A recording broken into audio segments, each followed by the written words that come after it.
السلام علیکم ورحمۃ اللہ وبرکاتہ. یہ مائک کا مسئلہ ہے، وہاں سے کرنے کے لیے گیا تھا نا، بند کر کے گئے. ٹھیک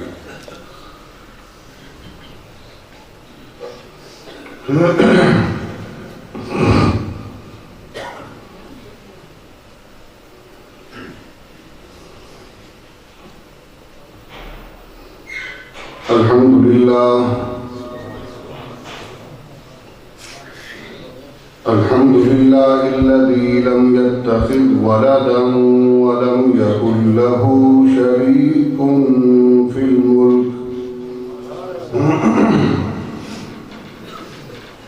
ولم يكن له ولي من الذل وكبره تكبيرا. سبحانه وتعالى عما يقولون علوا كبيرا. وأشهد أن لا إله إلا الله وحده لا شريك له الذي أرسل محمدا نبيا ورسولا وشاهدا ومبشرا ونذيرا وداعيا إلى الله بإذنه وسراجا منيرا.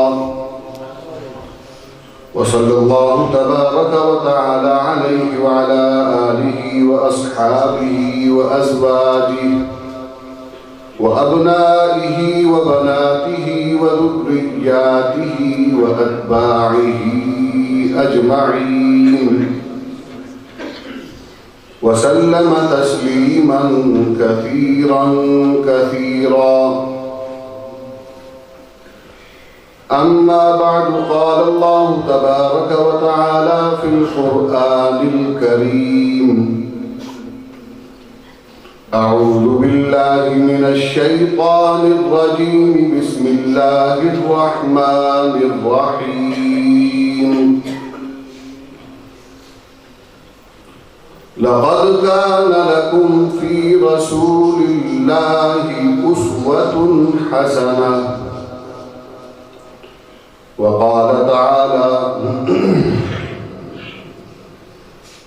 ما كان محمد أبا أحد من رجالكم ولكن رسول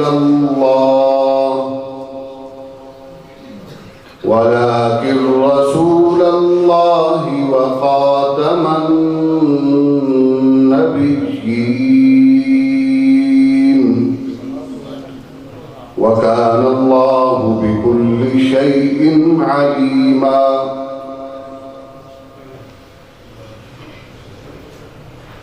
وقال النبي صلى الله عليه وسلم: أنا آخر الأنبياء وأنتم آخر الأمم. صدق الله العلي العظيم وصدق رسوله النبي الكريم، ونحن على ذلك لمن الشاهدين والشاكرين، والحمد لله رب العالمين. تمام احباب نواز اور درود پاک بآواز بلند عبادت اور ثواب کی نیت سے ذوق شوق اور محبت سے تلاوت فرمائیں. اللهم صل على محمد وعلى آل محمد كما صليت على إبراهيم وعلى آل إبراهيم إنك حميد مجيد. اللهم بارك على محمد وعلى آل محمد كما باركت على إبراهيم وعلى آل إبراهيم إنك حميد مجيد. يا رب صل وسلم دائما أبدا على حبيبك.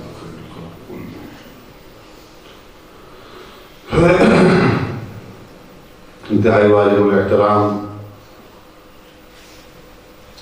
محترم المقام جناب عبداللطیف خالد چیمہ صاحب، مرکزی ناظم اعلیٰ مجلس اعلیٰ اسلام پاکستان،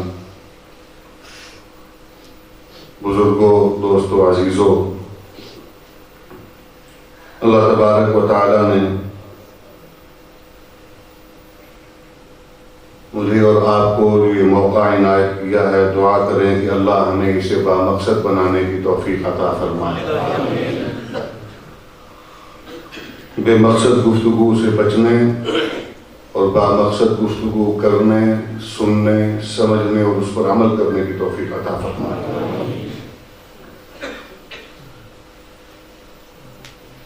طویل عرصے کے بعد آپ کے شہر میں مجلس احرار اسلام کی طرف سے ایک ایسا پروگرام منعقد ہوا ہے جس میں جماعت کی قیادت بحمداللہ تشریف فرما ہے. میں جب داخل ہوا شہر میں تو ہمارے ساتھی سینئر کارکن جناب راؤ شاہد صاحب نے مجھے بتایا کہ آپ بیل روڈ پر آئیں گے تو الٹے ہاتھ پرچم لگے ہوئے ہیں جس سے آپ کو پتہ چل جائے گا کہ اس طرف مڑنا ہے. میں جب وہاں پہنچا، پرچم پر نگاہ پڑی تو میرے ذہن میں فٹ سے ایک شعر آ گیا. بہت پہلے جماعت کے ہی پروگراموں میں ترانے پڑھے جاتے تھے تو یہ اشعار سنے تھے. تب وہ لہرایا ہے پھر سے مجلس احرار کا جھنڈا، وہ لہرایا ہے پھر سے مجلس احرار کا جھنڈا، وطن کی آبرو اور قوم کے کردار کا جھنڈا. الحمدللہ یہ سلسلہ شروع ہو گیا ہے. انشاءاللہ اب یہ آگے بڑھے گا، نہ رکے گا، نہ تھمے گا اور نہ ہی پیچھے ہٹے گا انشاءاللہ ثم انشاءاللہ. میں اپنے ذمہ جو موضوع لگایا گیا ہے اس کے مطابق مختصر وقت میں بات کو سمیٹنے کی کوشش کروں گا، چونکہ ہم مہمان بھی ہیں لیکن میزبان بھی ہیں، تو وقت کا خیال کرنا اور ساتھیوں کے آرام کا بھی خیال کرنا، اس کا بھی احساس ہے اور اس کی ذمہ داری بھی ہم پر عائد ہوتی ہے. سب سے پہلی بات تو یہ کہ اللہ تبارک و تعالیٰ نے نبی کریم علیہ الصلاۃ والسلام کو خاتم الانبیاء والمرسلین بنا کر بھیجا اور آقا نامدار مفخر موجودات کی زندگی جو محمد ابن عبداللہ کے تعارف کے ساتھ 40 برس کی تھی، اس میں آپ کے اخلاق، کردار، عادات، اطوار، زندگی کے تمام گوشوں کو نمایاں کر کے سب کے سامنے گواہیاں تیار کروائیں. آپ کی پیدائش سے لے کر لڑکپن، لڑکپن سے جوانی، جوانی سے آپ کی شادی شدہ زندگی، ازدواجی زندگی اور اس کے 15 سال، 40 برس کا یہ عرصہ، اس میں آپ کو مختلف معاملات کا سامنا کرنا پڑا. اور ان معاملات کا سامنا کرتے ہوئے آپ نے جن جن حوالوں سے جو جو کام کیے وہ سب لوگوں کے سامنے تھے، ان کی نگاہ میں تھے. آپ کا ظاہری حسن و جمال بھی وہ دیکھ رہے تھے، آپ کا کردار بھی وہ دیکھ رہے تھے، آپ کے معاملات بھی وہ دیکھ رہے تھے. آپ کی شادی ہوئی، شادی کے بعد کی شادی شدہ زندگی، یہ سب بھی لوگوں کے سامنے تھی کہ حقوق و فرائض آپ کس طرح ادا کر رہے ہیں اور کس قدر احسن انداز میں اپنی ذمہ داریوں سے عہدہ برآ ہو رہے ہیں. آپ کی زبان و بیان، خوش گفتاری، خوش اخلاقی ایک طرف اور آپ کے کردار کی سچائی دوسری طرف، کوئی پہلو ایسا نہیں جس میں کوئی کمی کجی کوئی ڈھونڈنے سے بھی تلاش کر پائے. وقت آیا اللہ رب العزت نے آپ کو حرا میں بلایا اور وہاں جبریل امین کو مبعوث فرمایا. وہ آئے اور پہلی وحی قرآن مجید فرقان حمید کی لائے. پہلی آیات مبارکہ 5 ہیں. اللہ رب العزت نے اس میں تمام انسانیت کے لیے پیغام علم بھیج دیا. کہ وہ دور آ گیا جب جہالت سے چھٹکارا ملے گا، جب اندھیروں سے نکل کر روشنی کی طرف کا سفر جاری ہوگا، اور اس سفر کو اب تھمنے نہیں دیا جائے گا، قیامت تک کے لیے یہ جاری و ساری رہے گا۔ اور اس عالم نور و ہدایت کو رب ذوالجلال نے اب ایسا بلند کروانا ہے کہ اس کے ہوتے ہوئے اب اور نہ کسی نور کی ضرورت ہے، نہ ہدایت کی ضرورت ہے، اور نہ ہی نبوت و رسالت کی ضرورت ہے۔ اور رب ذوالجلال نے آقا نامدار مفخر موجودات کو وہاں پر وہ منصب دیا، وہ ذمہ داری دی، تعارف کی تبدیلی کا مرحلہ طے کروایا کہ محمد ابن عبداللہ کی حیثیت سے جو 40 برس آپ نے گزارے وہ پیچھے رہ گئے، اب آپ کو محمد رسول اللہ بنا کر نئی ذمہ داریاں دی گئی۔ آپ کو ایک عہدے پر فائز کیا گیا، ایک منصب پر فائز کیا گیا، اور یہ منصب، یہ عہدہ کسی خاص علاقے، کسی خاص زمانے، کسی خاص قوم اور قبیلے کے لیے نہیں ہے، بلکہ اس کی عالمگیریت کا یہ عالم ہے کہ رب ذوالجلال نے تمام انسانیت کے لیے آپ کو رہنما اور ہدایت کا پیغمبر بنا کر بھیجا، ساری انسانیت کے لیے۔ آج کے زمانے میں دنیا کے کسی گوشے میں، کسی کونے میں آپ چلے جائیں، آپ کو وہاں پر یہ نہیں دیکھنے میں ملے گا کہ ایک علم اور فن یہاں موجود ہے، اس کے جاننے والے اور پڑھنے والے اور ماننے والے وہاں بھی موجود ہوں۔ ایک کتاب قرآن ہے، دنیا کے جس کونے میں آپ چلے جائیں پڑھنے والا موجود، پڑھانے والا موجود، سیکھنے سکھانے والا موجود۔ یہ کیا ہے؟ یہ اللہ تبارک و تعالیٰ نے دین اسلام کی ہمہ جہت اور عالمگیریت جو تھی اس کے اظہار کے لیے اور اس کے ثبوت کے لیے خود قرآن کی تعلیم کا یہ اہتمام کیا، اور دنیا کے کونے کونے تک قرآن اور قرآن کے ماننے والوں کو پہنچایا۔ یہ بھی اللہ کا ہم پر بہت بڑا احسان ہے کہ جن کو اللہ تبارک و تعالیٰ اس کام کے لیے منتخب فرما لے، یہ ان کا اپنا کوئی کمال نہیں، یہ ان پر اللہ کا احسان ہے۔ اور الہ العالمین نے نبی کریم علیہ السلام کی امت مبارکہ میں وہ پہلے لوگ جن کو اس ذمہ داری کا بیڑا سونپا اور انہوں نے اٹھایا، وہ صحابہ کی جماعت۔ نبی کریم علیہ السلام کو اللہ تبارک و تعالیٰ نے محمد ابن عبداللہ کے تعارف کے ساتھ 40 برس کا عرصہ گزروایا، لیکن کسی کو نہیں کہا کہ تم محمد کی معیت میں جاؤ۔ نبوت جب تک نہیں ملی، منصب جب تک تبدیل نہیں ہوا، اس وقت تک اللہ نے یہ اعلان نہیں فرمایا۔ اعوذ باللہ من الشیطان الرجیم، محمد رسول اللہ والذین معه اشداء علی الکفار رحماء بینہم تراہم رکعا سجدا یبتغون فضلا من اللہ ورضوانا سیماہم فی وجوہہم من اثر السجود۔ صدق اللہ علیہ۔ الہ العالمین نے منصب کی تبدیلی کے ساتھ ہی انسانیت کی آزمائش اور معیار مقرر فرما دی۔ کیا کہا؟ محمد الرسول اللہ، کہ میں نے اپنے حبیب کو اپنا نمائندہ بنا دیا۔ اب جو اس حق کے نمائندے کے ساتھ ہیں وہ حق کے پلڑے میں ہیں، وہ حق کی صف میں ہیں، اور جو ان صفوں سے نکل گئے، محمد رسول اللہ پر ایمان نہیں لائے، وہ اب باطل کی صفوں میں چلے گئے، حق سے ٹکراؤ کی طرف چلے گئے۔ دو صفیں بنا دی گئیں، دو جماعتیں بنا دی گئیں۔ ہر دور میں یہ دو جماعتیں، دو طبقے موجود رہے۔ آدم علیہ السلام سے سلسلہ شروع ہوتا ہے اور جناب عیسیٰ علیہ السلام تک یہی دو جماعتیں اور دو صفیں مد مقابل ہیں اور چلی آ رہی ہیں۔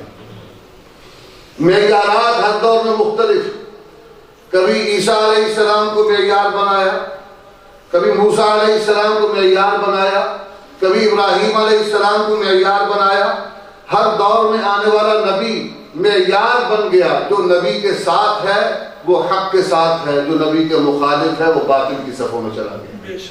ہر نبی آیا، اس کا زمانہ محدود، اس کا علاقہ محدود، لیکن جب آقا نامدار تشریف لائے تو آپ کو اللہ تبارک و تعالیٰ نے زمان و مکان کی قید سے مبرہ کر کے مبعوث فرمایا اور بتا دیا کہ اب قیامت تک آپ کے ساتھ رہنے والے اور جو آپ کے ساتھ رہنے والوں کے ساتھ رہیں گے وہ حق کی صفوں میں رہیں گے، اور جو ان کی مخالفت کریں گے وہ باطل کی صفوں میں چلے جائیں گے۔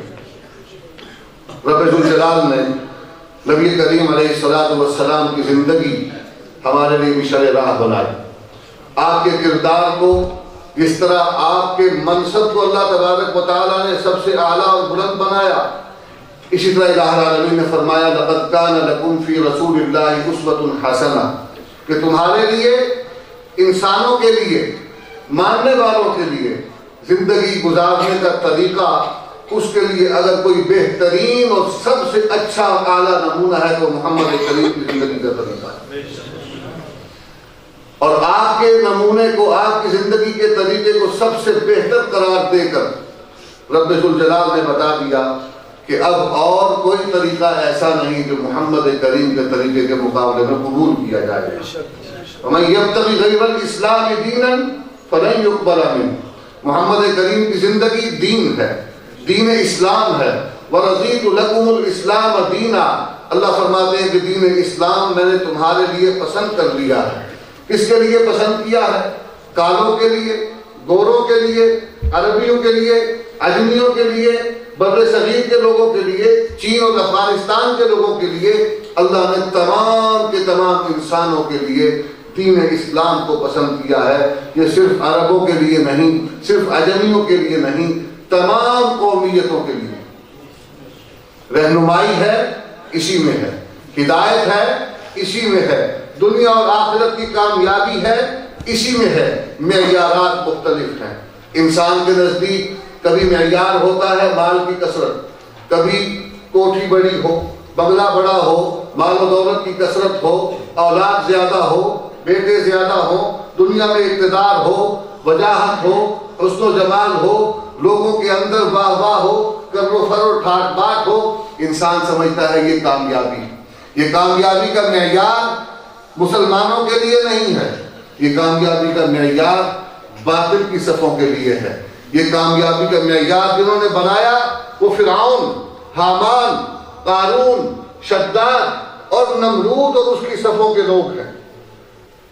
سیدنا علی المرتضیٰ کرم اللہ وجہہ الکریم نے فرمایا کہ علم انبیاء کی میراث ہے اور مال یہ فراعنہ کی میراث ہے۔ جو مال کی محبت میں مبتلا ہوا، مال کی کثرت اور میراث میں اس نے اپنی زندگی صرف کر دی، اس نے اپنے آپ کو فراعنہ کی صف میں، باطل کی صفوں میں کھڑا کر دیا۔ تو اب پتہ چلا کہ رب ذوالجلال نے معیار زندگی کچھ اور بنایا ہے۔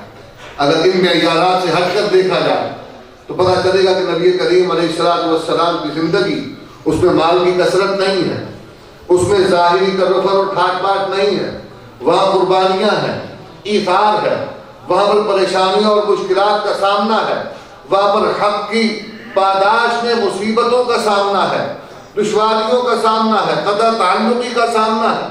وہاں پر پتہ چل رہا ہے کہ مقاطعہ ہو رہا، کھانا پینا ختم ہو گیا، لباس پیبند لگا ہوا، خوراک درختوں کی چھال اور پتے باقی آ بچے، کھجور کی گٹھلیاں چوس چوس کر گزارا ہو رہا ہے، لیکن تب بھی نبی کریم نے بتایا یہ سب کچھ برداشت کرنے کے بعد بھی جو لا الہ الا اللہ پر قائم رہے وہ کامیاب انسان۔ یہ ہے کامیابی کا معیار کہ دنیا ادھر سے ادھر ہو جائے لیکن لا الہ الا اللہ کے پیغام کو نہ خود چھوڑے نہ سنانا چھوڑے۔ رب ذوالجلال نے نبی کریم کے طریقے کو بہترین طریقہ قرار دیا۔ اس کے اندر دشواری ہے، مشکلات ہیں، مانگنی نہیں چاہیے، لیکن آ جائیں تو نبی کا طریقہ ہمارے سامنے ہے، نبی کے ساتھیوں کا طریقہ ہمارے سامنے ہے۔ نبی نے اپنی زندگی سے جو اصول طے کروائے ان اصولوں کو صحابہ نے اختیار کیا۔ اللہ اکبر۔ اللہ تبارک و تعالیٰ نے محمد الرسول اللہ اور ان کے تربیت یافتگان، معیت یافتگان کو معیار بنایا، صحابہ کو اللہ نے ایمان و عمل دونوں کا معیار بنایا۔ ایمان کیا ہے؟ ایمان کیا ہے؟ سادہ لفظوں میں اللہ اور اس کے رسول کی محبت کا دوسرا نام ہے۔ جس دل میں خدا اور اس کے رسول کی محبت نہیں، اس میں ایمان نہیں۔ وہ آدمی جو دنیا کی تمام محبتیں اللہ کی راہ میں اس کے نبی کے نام پر قربان کرنے کو ہر وقت آمادہ اور تیار نہیں، وہ مسلمان نہیں، وہ ایمان والا نہیں، وہ مومن نہیں کہلوا سکتا۔ یہ میں نہیں کہہ رہا، خود نبی کریم نے فرمایا لا یؤمن احدکم حتی اکون احب الیہ من والدہ وولدہ والناس اجمعین۔ دنیا کے تمام رشتے خود اللہ نے بنائے۔ اللہ کہتے ہیں ان رشتوں کے میں نے حقوق رکھے ہیں۔ کسی کو باپ بنایا، ماں بنایا، بیٹا بنایا، بیٹی بنائی، بھائی بنائے، بہنیں بنائی، رشتہ دار بنائے اور بیویاں بنائیں، خاندان قبیلہ بنایا۔ ان کی محبتیں اللہ نے خود انسان کے دل میں رکھی، کسی کو سکھانا نہیں پڑتا۔ اللہ کہتا ہے فطری محبتیں ہیں، میں نے تمہارے دلوں میں رکھی ہیں، ان کی ممانعت نہیں ہے، یہ حرام نہیں ہے۔ میں چاہتا یہ ہوں کہ میری اور میرے حبیب کی محبت ان میری بنائی ہوئی محبتوں پر فائد ہو۔ یہ محبتیں رہیں لیکن ان محبتوں سے نیچے نیچے رہیں۔ اور اس کی مثال جب دینی پڑے تو پھر دیکھنا پڑے گا، نگاہیں ڈھونڈنی پڑے گی، نگاہیں تلاش کرے گی وہ واقعات اور وہ زندگی کے کردار، وہ جیتے جاگتے کردار جو اپنی زندگیوں سے ہمارے لیے نمونے قائم کر کر مثالیں بنا گئے۔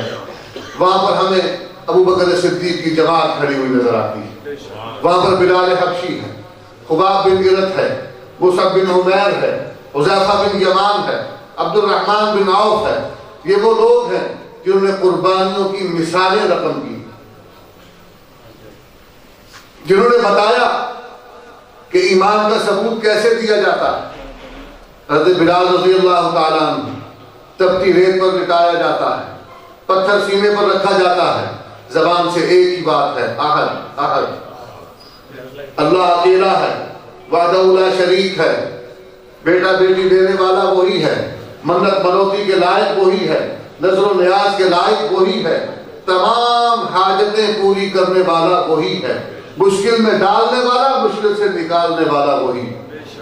یہ سب جانتے ہوئے مانتے ہوئے عہد کہا۔ اسی پر تکلیف تھی کفر کو، تکلیف پہنچائی۔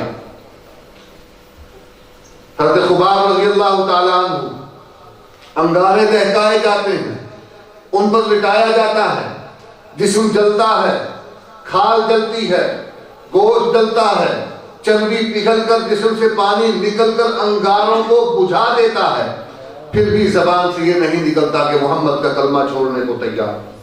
ایک ہی بات ہے لا الہ الا اللہ۔ حضرت مصعب بن عمیر رضی اللہ تعالیٰ عنہ جب اسلام قبول نہیں کیا، لا الہ الا اللہ ابھی نہیں پڑھا، تو آپ کو زندگی کے تمام تعیشات حاصل ہیں، شہزادوں والی زندگی ہے، کوئی پریشانی نہیں، کوئی مشکل نہیں، اتنی آسانی اور تونگری ہے، قیمتی سے قیمتی لباس پہنتے ہیں، بیش قیمت لباس ہیں، اور اتنی تعداد میں ہیں کہ ایک لباس جو تن پر آیا دوبارہ زندگی میں اس کا موقع نہیں آیا پہننے کا۔ ابھی اسلام قبول نہیں کیا تو یہ زندگی ہے، انواع و اقسام کے کھانے ہیں، اسلام قبول نہیں کیا، آسائشیں ہیں، مشکلات نہیں ہیں، خاندان میں عزت ہے، لوگ اکرام کرتے ہیں، عزت کی نگاہ سے دیکھتے ہیں، خاندان کے لوگ تعلق قائم کرنے میں فخر محسوس کرتے ہیں۔ مصعب بن عمیر گھر سے نکلتے ہیں، اتنا قیمتی عطر لگا ہوا ہے کہ کئی محلے دور تک خوشبو چلی جاتی ہے، لوگوں کو پتہ چل جاتا ہے کہ مصعب گھر سے نکل آئے۔ کیا ہوا؟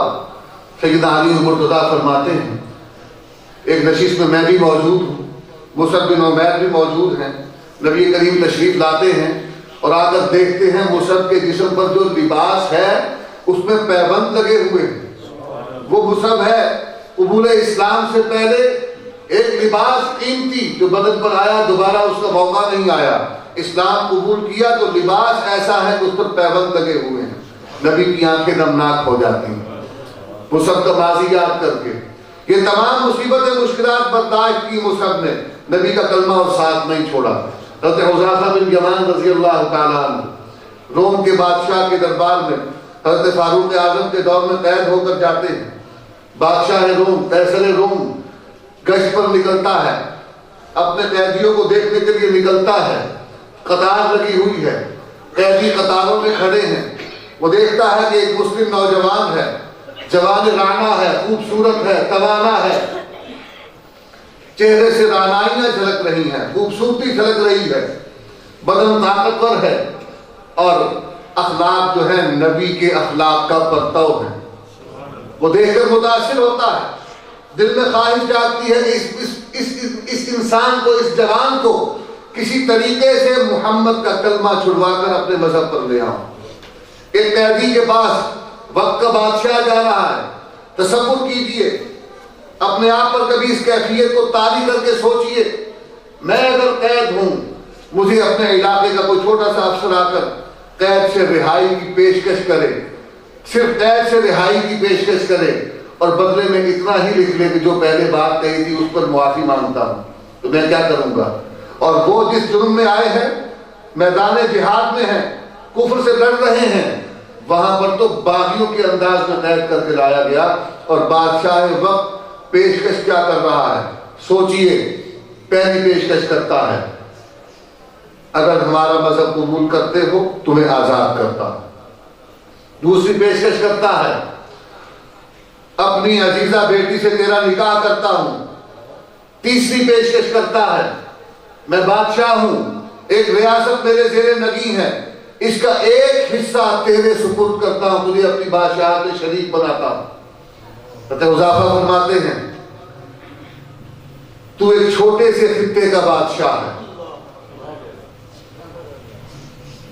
تو مجھے اس میں بھی شریک بنانا چاہتا ہے، لیکن اگر تیرے پاس ساری روئے زمین کی بادشاہت ہوتی اور تو شریک نہیں، اپنی بادشاہت سے دستبردار ہو کر حکمرانی پوری روئے زمین کی میرے سپرد کر دیتا، محمد کا کلمہ تب بھی نہ چھوڑتا. سلام سلام صحابہ کرام، سلام سلام صحابہ کرام، سلام سلام صحابہ کرام. یہ آزمائشیں ہیں. ان آزمائشوں کے بعد رب ذوالجلال نے ان کو معیار بنایا ہے ایمان. کہیں مصیبتیں ہیں جسمانی، کہیں آزمائش ہے جذبات و احساسات کی، کہیں رشتوں کو قربان کروا کے پرکھوایا. عبد الرحمن ابن عوف مکہ کے اندر ہیں، مکہ کے بڑے تاجروں میں شمار ہوتا ہے.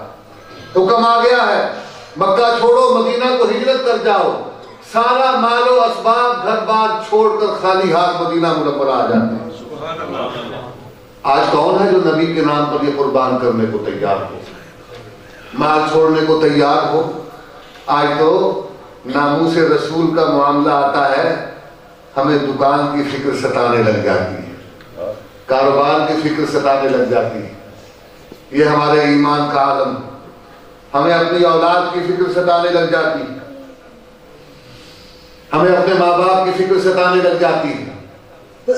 یاد رکھو، جس دل میں یہ دنیاوی محبتیں، یہ اللہ کے بنائے ہوئے رشتوں کی محبتیں اللہ اور اس کے رسول کی محبت سے بڑھ جائیں، ان کو اپنے ایمان کی فکر کرنی چاہیے.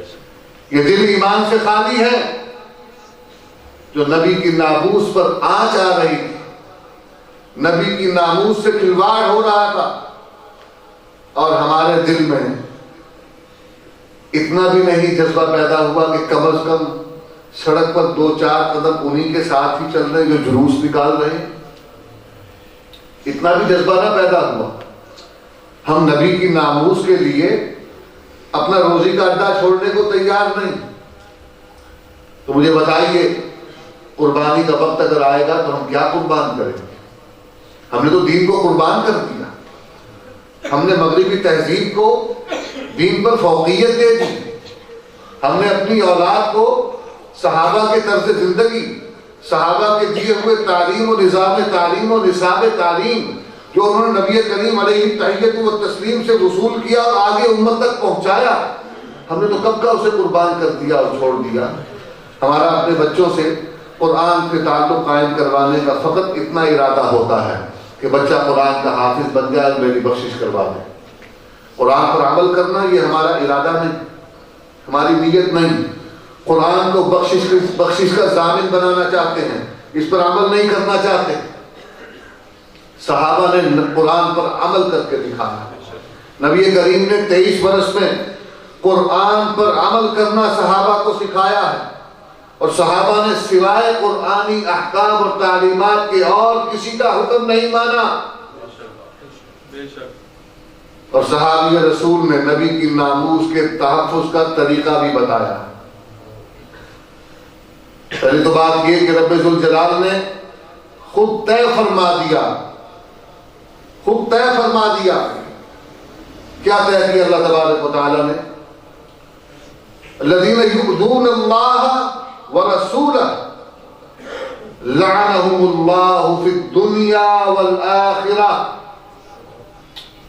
طے کر دیا رب ذوالجلال نے، جو اللہ اور اس کے رسول کو تکلیف پہنچاتا ہے، اللہ کہتا ہے دنیا میں بھی اور آخرت میں بھی یہ خدا کی رحمت سے دھتکار کیا گیا.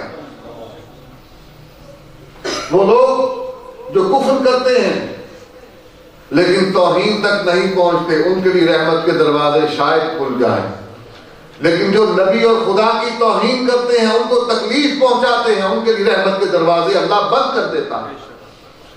اور یاد رکھیں، اللہ کو تکلیف تب ہوتی ہے جب اس کے نبی کو تکلیف ہوتی ہے، اور نبی کو تکلیف تب ہوتی ہے جب اس کی ذات سے بھی، اس پر نازل ہونے والے قرآن پر بھی، اور اس کے ساتھ چلنے والی جماعت پر بھی کوئی بدبخت و لعین بد زبانی کرتا ہے، قلم کا استعمال کرتا ہے.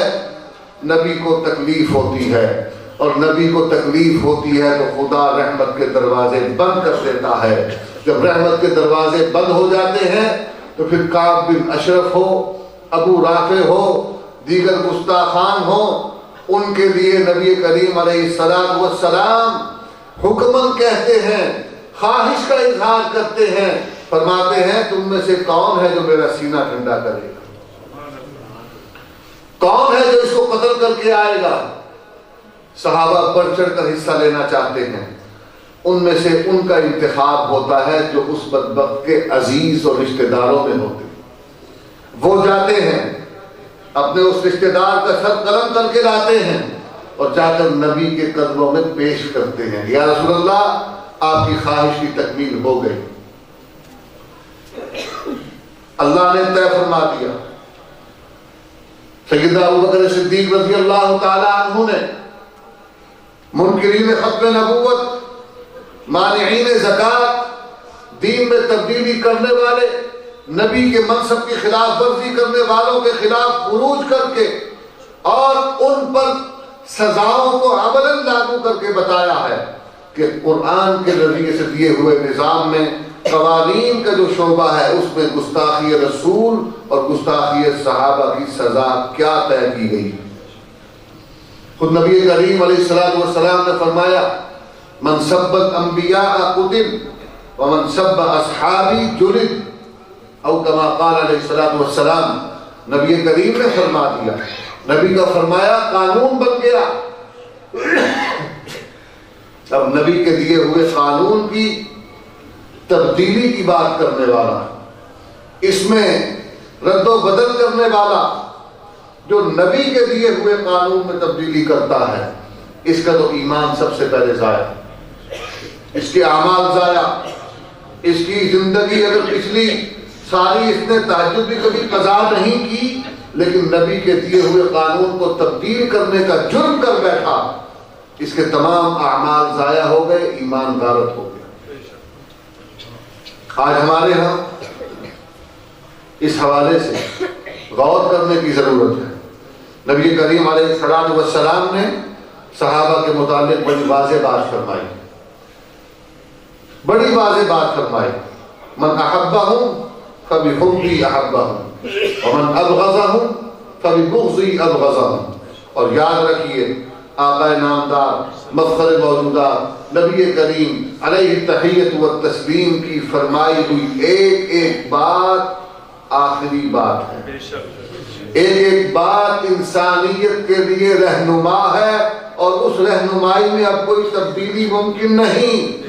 جس طرح آپ آخری نبی و رسول ہیں، ہمارا عقیدہ ہے آپ کے بعد کوئی نبی نہیں، کوئی رسول نہیں، کوئی تشریعی، غیر تشریعی، ذلی، بروزی، کسی بھی قسم کی نبوت کی شاخ لگا کر کوئی اظہار کرنے والا وہ جھوٹا ہے، دجال ہے، کذاب ہے، لعین ہے۔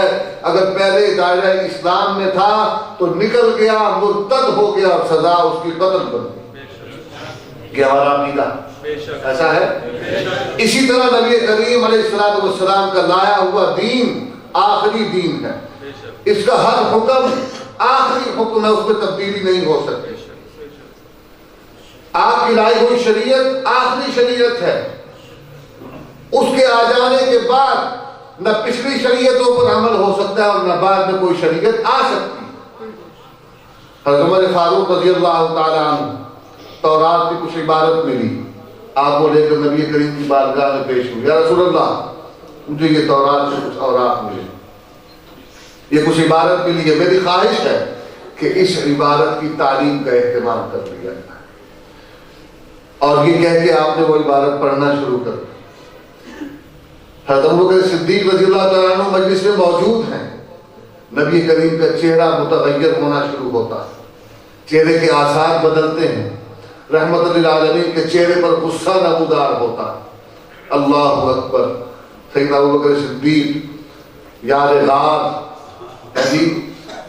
صدیق اکبر، مزاج شرح سے نبی، وہ فرماتے ہیں، عمر کو تنبیہ کرتے ہیں کہ عمر دیکھتے نہیں کہ آقا کا چہرہ کیسے بدل رہا ہے؟ عمر فرماتے ہیں کہ میں نے نگاہ اٹھا کر دیکھی تو چہرے کے تاثرات دیکھ کے مجھے خطرہ لاحق ہوا کہ کہیں مدنی کریم ایسی بات نہ فرما دے کہ میری آخرت غارت ہو جائے۔ نبی کریم نے جملہ فرمایا کہ عمر، آج اگر موسیٰ علیہ السلام بھی زندہ ہوتے جن پر یہ تورات نازل ہوئی تھی تو ان کو بھی سوائے میری لائی ہوئی شریعت کی اتباع کے اور کوئی چارہ نہ ہوتا ہے، وہ اپنی تورات پر عمل نہ کرتے، قرآن پر عمل کرتے۔ جب اللہ نے انبیاء کی لائی ہوئی اپنی دی ہوئی شریعتوں کو منسوخ کر دیا تو کیسے ممکن ہے کہ جب اللہ اپنی دی ہوئی شریعتوں کو منسوخ کر رہا ہے تو دنیا کے کسی فلسفی اور دانش ور کے فلسفے اور اس کی دانش کو قرآن کے مقابلے میں قبول کرے گا؟ ممکن ہے؟ نہیں ممکن۔ وَمَن يَبْتَغِ غَيْرَ الْإِسْلَامِ دِينًا فَلَن يُقْبَلَ مِنْهُ، بالکل ممکن نہیں ہے۔ اور نبی کریم کی زندگی کے بعد، آپ کے وصال کے بعد صحابہ نے بتایا کہ کس طرح نبی کے دیے ہوئے مشن کو زندہ رکھتے ہوئے آگے بڑھانا، کس طرح آپ کی ذمہ داریوں کا بوجھ اپنے کندھوں پر اٹھانا ہے اور آگے پہنچانا ہے۔ نبی کریم علیہ السلام ماضی کی رسومات کا خاتمہ کرنے آئے تو صحابہ نے ان کو زندہ ہونے نہیں دیا۔ آپ نے جاہلیت کے زمانے کے رواجوں کو ختم کیا تو صحابہ نے کسی کو جرأت نہیں ہونے دی کہ وہ ان کو زندہ کر سکے۔ آپ نے اللہ کے دیے ہوئے احکام اور قوانین کو نافذ کیا تو صحابہ نے ان کو تبدیل نہیں ہونے دیا۔ آپ نے روئے زمین پر اسلام کے نظام کو نافذ کرنے کے لیے فتوحات کا سلسلہ شروع کیا تو پھر صحابہ نے اس سلسلے کو رکنے نہیں دیا۔ اور حضرت عمر فاروق رضی اللہ تعالیٰ عنہ کا دور اس حوالے سے یادگار دور ہے، یادگار دور ہے کہ اس دور میں اس وقت کی دو بڑی سپر پاورز، دونوں بڑی قوتیں روم اور ایران کی، ان دونوں کو پاش پاش کر دیا گیا، ان کے غرور کو خاک میں ملا دیا گیا اور اللہ تبارک و تعالیٰ کے دیے ہوئے دین اسلام کے علم کو بلند کر دیا گیا۔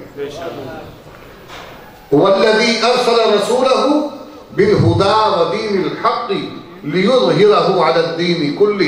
اللہ کہتا ہے میں نے اپنے پیغمبر کی ذمہ داری بنائی، مقصد بعثت نبوی بتایا، معلم بھی ہیں، مربی بھی ہیں، پاکیزہ اخلاق کی تربیت کے لیے بھی آئے ہیں، لیکن جو نظام میں نے عطا کیا ہے اس کو دنیا کے تمام نظاموں پر غالب کرنے کے لیے میں نے انہیں مبعوث کیا۔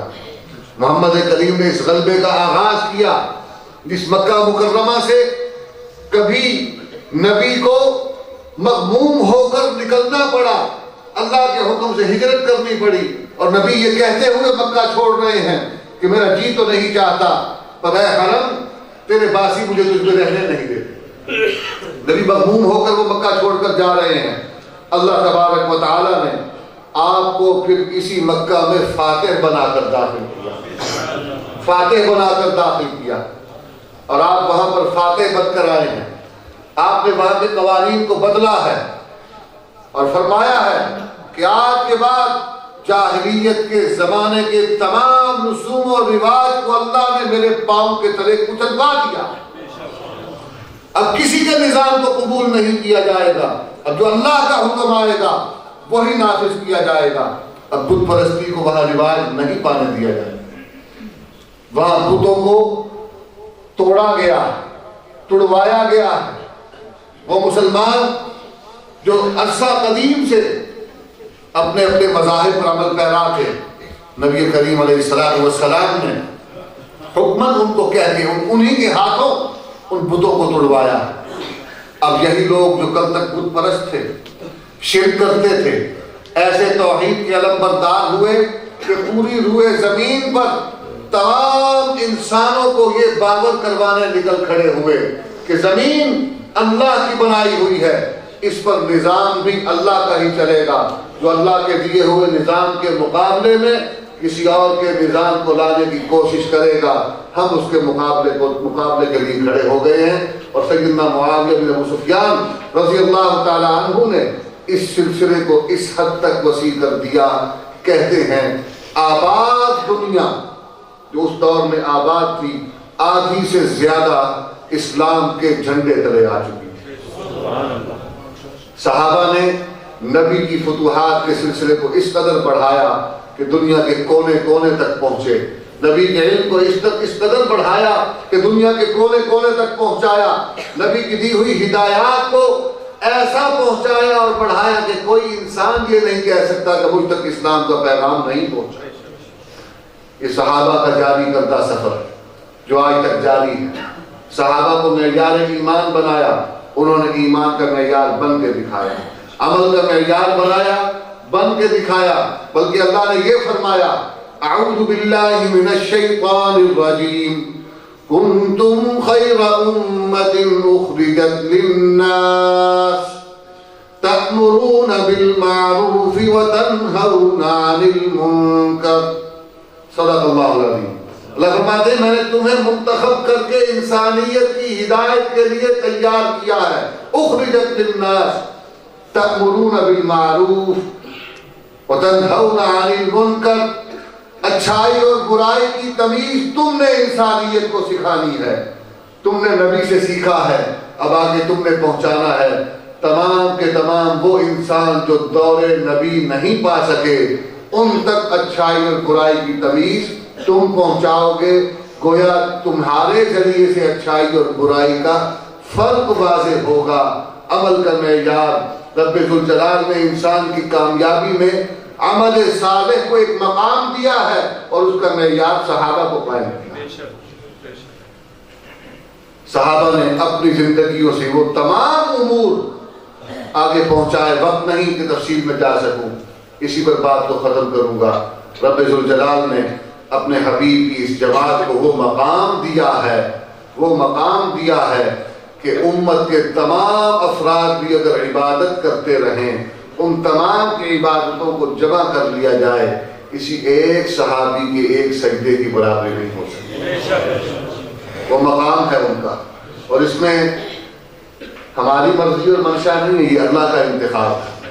آج کل بعض لوگ ہیں وہ خواہشات کا اظہار کرتے ہیں، اگر میں اس دور میں جیا ہوتا، یہ تو خواہشی فضول و رابط ہے۔ اس دور میں جنہوں نے آنا تھا اللہ نے ان کا انتخاب پہلے فرما لیا، ہم جیسے اس دور کے لیے تھے نہیں اس لیے آئے نہیں۔ ہمارے لیے یہی زمانہ تھا. ہمیں ان کی اطاعت اور اتباع کا کہا گیا ہے, ان جیسا بننے کا کہا گیا ہے. اسی کی کوشش کرتے رہنا یہ ہمارے لیے کامیابی ہے. یہ وہ سلسلہ ہے جو ہمیں اپنے اکابر سے ملا ہے. ہمارے اکابر نے ہمیں صحابہ کی زندگیوں کا پرتو دکھایا.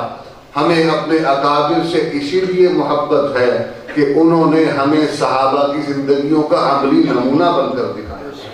میاں عبد الحادی دین پوری رحمۃ اللہ علیہ کا ایک جملہ یاد آ گیا, وہ سناتا اور بات کو ختم کرتا ہوں. انہوں نے کہا, ابا جی رحمۃ اللہ علیہ سنایا کرتے تھے کہ ابا سارے بزرگوں کی تربیت صحابہ بانگ تھی. ہمارے بزرگوں کی تربیت صحابہ کی طرح ہوئی. کیا مطلب؟ نظام تربیت, معیار تربیت وہی رہا ہمارے بزرگوں کا جو صحابہ کا تھا. اس میں کمی کوتاہی ہو سکتی ہے, لیکن جب معیار وہی ہے تو انسان اسی کے لیے کوشش کرتا ہے. اور جو ہمیں اپنے بزرگوں سے اس لیے بھی محبت ہے کہ انہی کے ذریعے سے یہ سلسلہ ہمیں صحابہ تک پہنچاتا ہے. من کان مستنن فلیستن بمن قد مات. حضرت عبداللہ بن مسعود رضی اللہ تعالی عنہ علم کی دنیا کے سرخیر, علم نبوت کے وارث, انہوں نے فرمایا, سوال کرنے والے کو جواب دیا کہ تمہیں اگر کسی کا طریقہ اختیار کرنا ہے تو تمہارے لیے اصول یہ ہے کہ زندوں کے پیچھے نہیں, جو تم میں دنیا سے رخصت ہو گئے ہیں حق پر چلتے ہوئے ان کے راستے کو اختیار کرو. اور اس میں سب سے پہلے صحابہ کی جماعت. اس لیے یہ زندہ رہنے والا, اس کا پتہ نہیں کہ کب تک حق پر رہے اور کب پھسل جائے. جب تک کہ پچھلوں کے نقش قدم پر ہے اس کی اتباع ٹھیک ہے, اس کے پیچھے چلتے رہو. اگر یہ پچھلوں کے نقش قدم سے ہٹتا ہے, صحابہ کے قدموں سے, صحابہ کے راستے سے روگردانی کرتا ہے, تو اس کی اتباع, اس کی رہنمائی ہم پر قبول کرنا کوئی لازم نہیں. معیار ہے وہی ہیں, جو اس معیار پر پورا اترے گا ہمارا سرتاج اور سردار, جو نہیں اتر سکتا ہماری اس سے توبہ. والسلام علیکم ورحمۃ اللہ وبرکاتہ.